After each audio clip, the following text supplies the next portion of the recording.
Alrighty. Well, welcome everyone. I will start the presentation by sharing my screen here.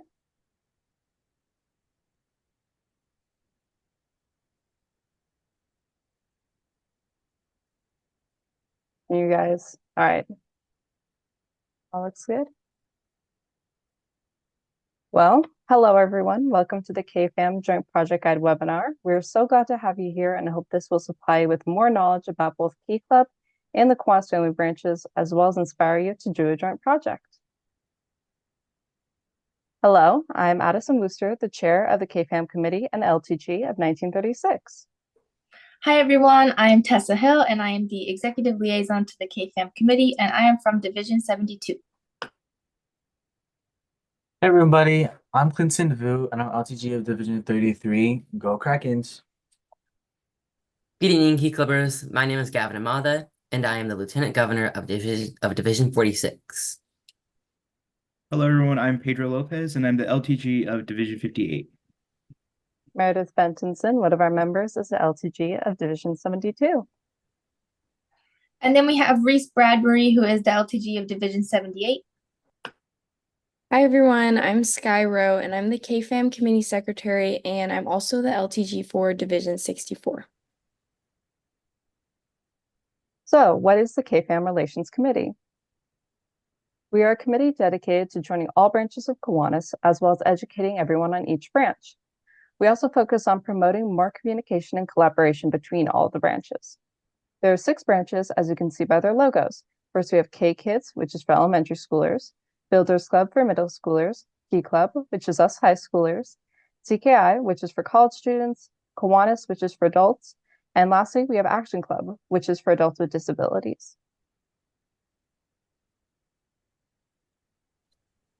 So what is a joint project? A joint project is a service project or event or initiative where the planning is collaborated and executed with 2 or more branches of the Kiwanis family, and the branches of the Kiwanis family work closely with another to make up the joint project. These types of projects give great opportunities for expanding your service project's audience, as well as gaining new connections with the KFAM that is local to you. We really wanted to echo that these projects are an investment in your community and club because you are expanding your reach, size, and impact of the joint project. Now you might be wondering, what are the different Kiwanis family branches? So we listed the different branches of Kiwanis previously, but we now want to go into greater depth regarding each branch. So first is K Kids. So this is the elementary level of KFAM. Because they are the youngest of the branches, they can help with the simpler projects and focus on the development of leadership skills, character, and sparking their passion for community service. The next branch is Builders Club. Builders Club is the middle school branch in which members are encouraged to learn the importance of community responsibility, such as recycling, donating clothes or food, and volunteering. Builders Club members also begin developing organizational and leadership skills, which can be demonstrated by their coordination of events, such as fundraisers for local charities. Next is Key Club, which is the branch responsible for the emphasis of leadership development and service in high school. It makes up one of the largest groups within the KFAM branches, and because of this and other factors, Key Clubs also have the capacity to host service projects on a much larger scale than the previous branches. Next is Circle K. Circle K, also known as CKI, is a branch dedicated to college students. Their experiences on and off college campuses are very valuable, which makes them a perfect group to help connect you and your clubs with college organizations. CKI makes a great partnership, especially with the younger clubs. And the next branch is Kiwanis. So this branch makes up the adults who vary in age, and they typically have a lot of experience in community service and leading others. So they're a great group to turn to for advice and assistance with projects or problem solving. By utilizing and reaching out to your sponsoring Kiwanis, you can gain support and network with other individuals who often have higher levels of leadership. And our last branch is Action Club, which is the branch that engages adults with disabilities within the service community. Much like Kiwanis, they are great resources and support for organizing projects, especially ones that benefit the disability community through the service projects. Now that we have gone over all the branches of Kiwanis on a more specific level, we would like to talk about the individual steps to completing a joint project. First, you have to make contact with the club in another KFAM branch, which you don't need to stress about as we have email templates in later slides. Next, you need to start coming up with and agreeing on an idea for a joint project. I would recommend asking them if they have any projects in particular that they would like to do, and if they don't, you could either propose one or brainstorm together. Third, start to meet regularly and make concrete plans for the event, such as the time, location, and date it should be held. Fourth, contact anyone who is not in the other KFAM branch you are working with to ensure that they can assist you in anything you need. 2. For an example, if you are working to collect food for a food bank, make sure you have contacted the food bank and that they can take food before you start collecting. 5th, buy any materials or make any reservations you need for the project. Next, review the final plans, and last but not least, execute the joint project. Now we wanted to give some tips and suggestions in order to achieve a successful joint project.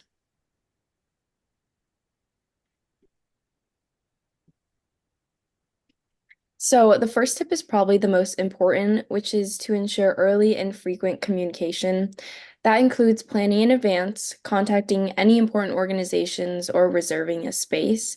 Typically, libraries or other public spaces that require reservations need to be reserved far in advance. So by planning far in advance, you can successfully reserve this location.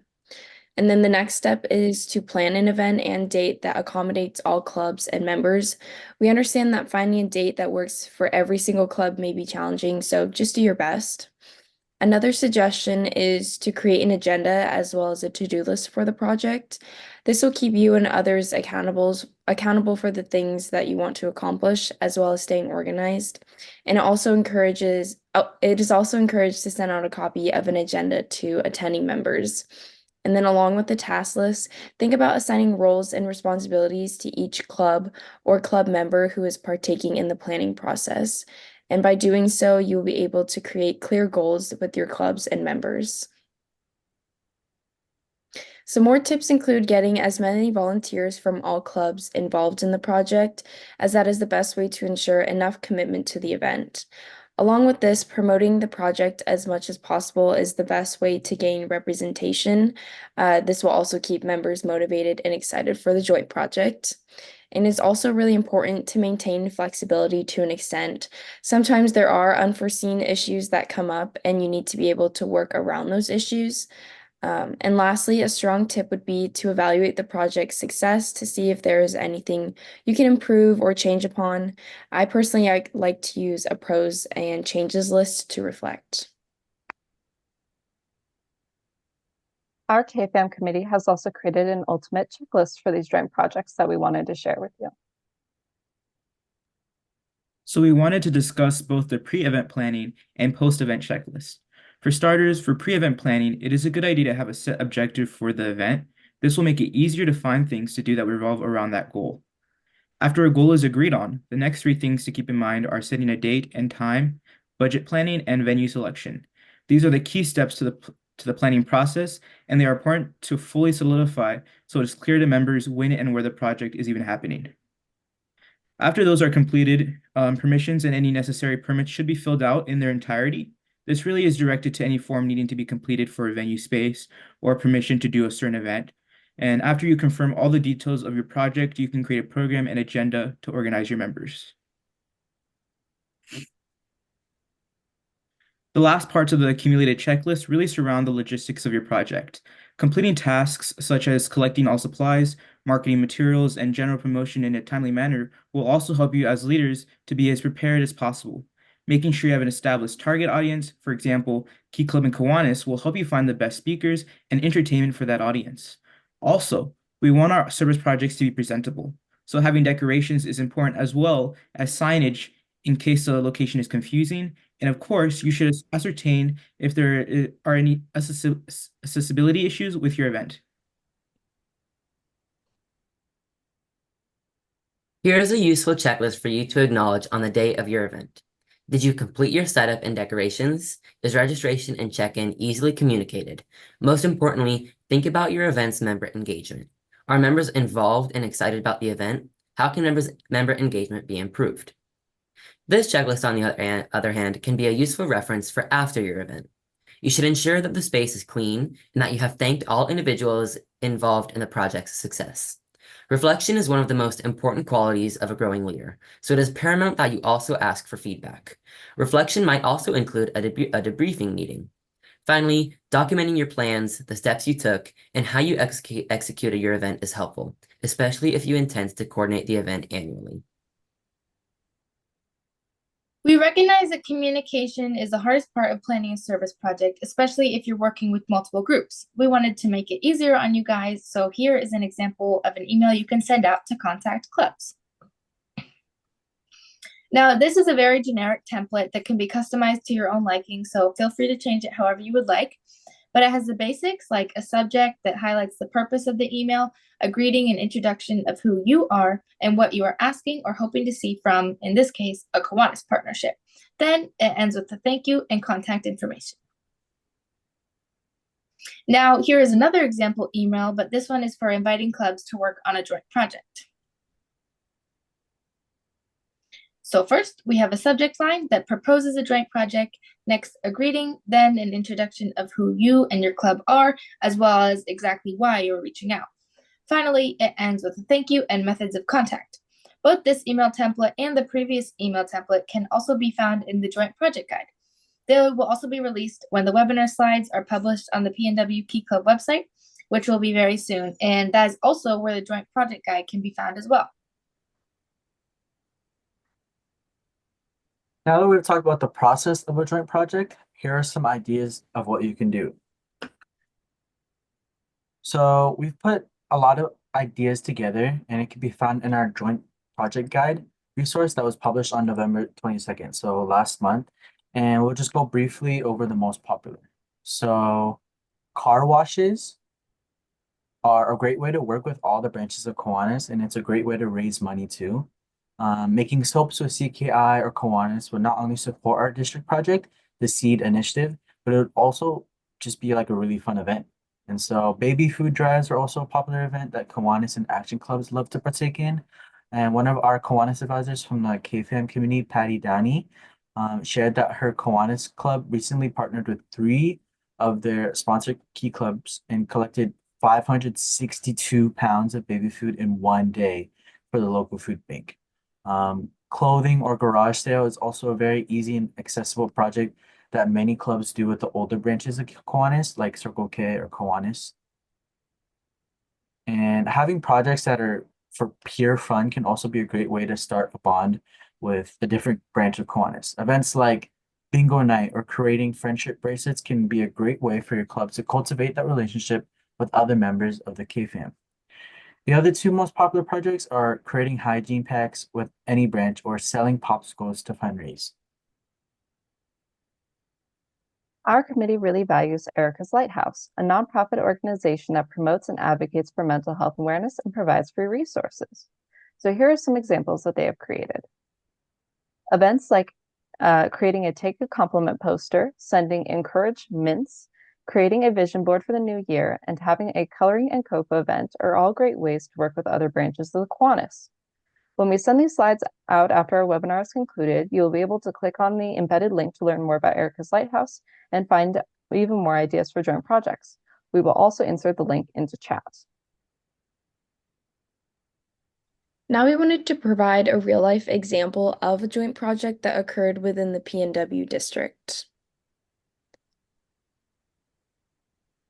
So this example of a joint project was held in the Pacific Northwest and it's one organized by LTG Gavin Omada in Division 46.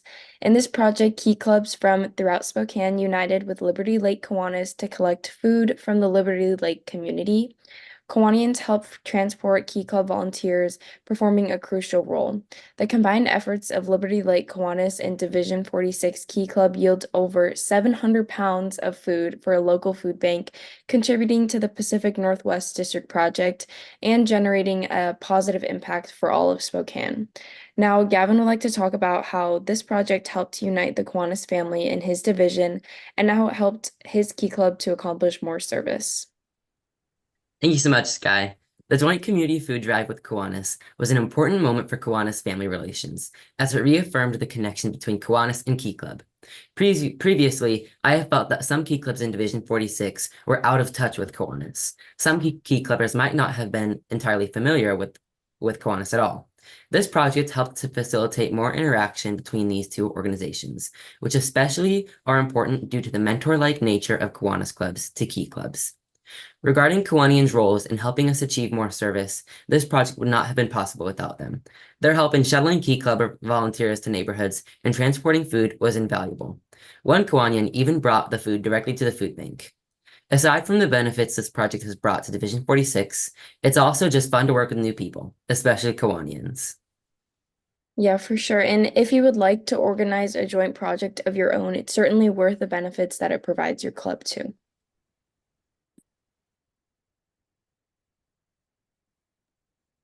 If you ever have any questions about organizing a joint project or anything related to the Kiwanis family, do not hesitate to reach out to any of the KFAM committee. Here are forms of communication, so please feel free to contact us. Now we want to open up the conversation for any questions you all might have. So please feel free to unmute or type in the chat with any questions. I will also stop screen sharing. We can all look at each other.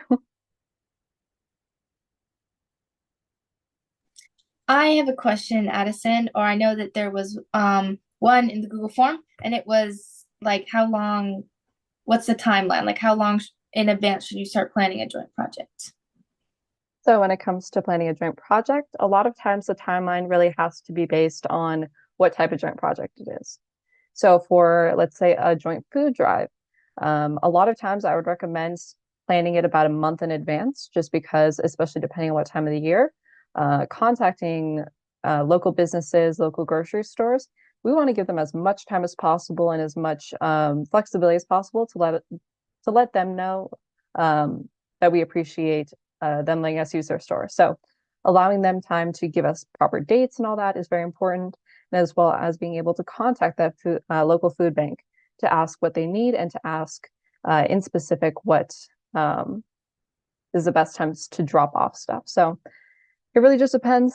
Things like a car wash, I'd recommend giving a couple months just because you need to market it. And that's really the big thing, is how long do you want to market it? If it's just like, doing a small food drive within your school, you might be able to do that within only a couple weeks. So really look at what the joint project needs to give a proper timeline. Yes, thank you so much. Yes.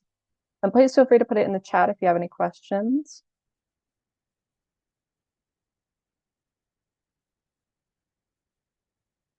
Alrighty. We'll give it another minute to just see if anyone wants to. Are any of your divisions doing some really fun holiday joint projects? So I can go first. One of the big ones that my division loves to do with all of their Kiwanis clubs is bell ringing. We have a lot of big presents from the Salvation Army. So bell ringing is very popular, and Key Clubbers are always really fun to just, ring a bell. This is also a good one for builders clubs to get involved. So that's a big one. Any of our other committee members? Can I say something? Absolutely. So yeah, one of my clubs is doing like this like bigger yard sale with their Kiwanis club. And so they had been promoting that, and a lot of the members were really excited to help out there. Like it was like a bigger style like yard sale. They had planned it out like for a while, and like one of the Kiwanis owns like a business, and they were like using out their space and stuff. So it was like pretty cool. And it's like a one of example. Definitely. Yard sales are always fun, especially if there's a Kiwani in particular who's looking to just get rid of some stuff. It's a really great way to ensure that more money can be brought back into the clubs. Yep, bell ringing in Division 82, Grants Pass. Bell ringing is always a good one. I also had one that my school is currently doing. So My school district has a family resource center, and they had reached out and said that they had a lot of items that they need replenished for the holiday season. And so mainly the items were like hygiene related. So they're doing a hygiene drive. And I think it's a great event to do during the holiday season, especially, I mean, it's like the season of giving, and what's better than ensuring that people have like the necessities they need. Um, so yeah, I think that's a great one as well. Absolutely. Yep, hygiene drives are always a good one, especially if you live in a community where hygiene items are not as plentiful as, canned foods. There's always room to help our local organizations with those kind of deficiencies. Uh, Patty has said we did a gigantic food drive called Walk and Knock last Saturday with all 4 of our key clubs, rainy but fun. Yep, and that's a really good one. It's again, if you can get even like food drives that have a theme or, some kind of task other than just collecting food, that's always a good one. My division, I recently hosted a divisional project, so essentially a food drive competition between all of our clubs. And that was a really great way to get people to donate because, friendly competition always wins that when it comes to people's participation. Yes, go 44. Alrighty. Renton Key Clubs have came together and to have a joint toy drive that we're going to donate toys for tots and Salvation. That is really fantastic. Like joint drives for anything, and especially things like toys and stuff that's really needed for the holiday season. That is really fantastic. All right, and if there's no one else, I will just go into shared screen and wrap this up by saying thank you all for attending our joint project webinar, and please stick around if you have any additional questions. So thank you all. We really appreciate you being here, and I will stop share to allow us all to look at each other, but I believe we're all good. So you are free to go. Thank you so much for being here. And just remember that our slides and this webinar recording will all be posted to the website. So if you want to look back at this, use this as reference for your club, all of it will be available. Go check out the joint project guide. Yay. Yes. Thank you so much.